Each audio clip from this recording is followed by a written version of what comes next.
મારા સ્વામીના દરડા આટલા બધા જોયા નથી મેં. આ જેવા તે કયા વિપતના વાદળ સુવાઈ ગયા હશે મારા નાથની ઉપર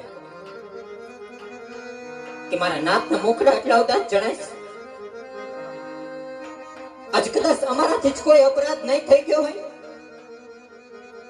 તો લાવ મારા સ્વામીના શરણે છે લાખો લાખો વંદન કરું અને બની શકે તો હયાનો બોજો હળવો કરાવું. એ હારે યાદ રાણે રે એ આવે રે રાય રે સારણે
Eva.